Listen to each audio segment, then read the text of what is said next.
അത് അടൂർ പ്രകാശിൻ്റെ അഭിപ്രായം ഇടതുപക്ഷ ജനാധിപത്യ മുന്നണി ഗവൺമെൻറ് ഈ സംഭവത്തിൻ്റെ തുടക്കം മുതൽ പിന്നെ കുട്ടിയോടൊപ്പം ആയിരുന്നു.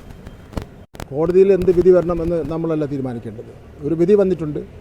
ആ വിധിയെ സംബന്ധിച്ചിടത്തോളം ഗവൺമെൻറ് ഒരു കാര്യം വ്യക്തമാക്കിയിട്ടുണ്ട്.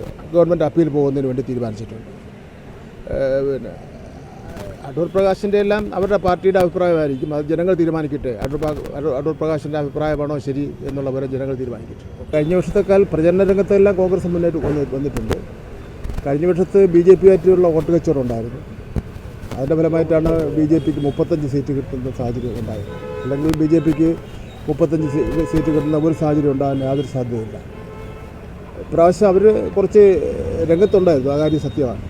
പക്ഷേ ഇടതുപക്ഷ ജനാധിപത്യ മുന്നണിയുടെ വോട്ട് സീറ്റൊന്നും കോൺഗ്രസ് ഒരിക്കലും പിടിക്കാൻ വേണ്ടി പോകുന്നില്ല. ഇന്നിപ്പം BJPയുടെ മേയർ സ്ഥാനാർത്ഥി എന്ന ശ്രീലേഖ ലംഘനമാണ് ശ്രീലേഖ നടത്തിയിരിക്കുന്നത്.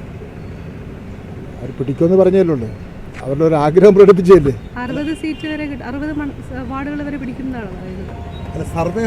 സർവേ ഫലം എന്ന രീതിയിൽ 60 സീറ്റ് എന്നൊക്കെ BJPക്ക് കിട്ടുമെന്ന് ശ്രീലേഖ പോലെ ഉള്ള ഒരാൾ പറയുമ്പോൾ അവർക്ക് രാഷ്ട്രീയ രംഗത്ത് ഉണ്ടായിട്ടുള്ള അവരുടെ അജ്ഞത മാത്രമേ നമുക്ക് കാണാൻ വേണ്ടി പറ്റുള്ളൂ.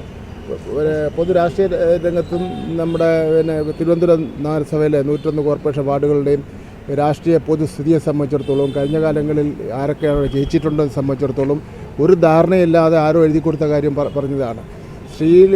അവരുടെ ആഗ്രഹം ഒരിക്കലും സാക്ഷാത്കരിക്കാൻ വേണ്ടി പോകുന്നില്ല.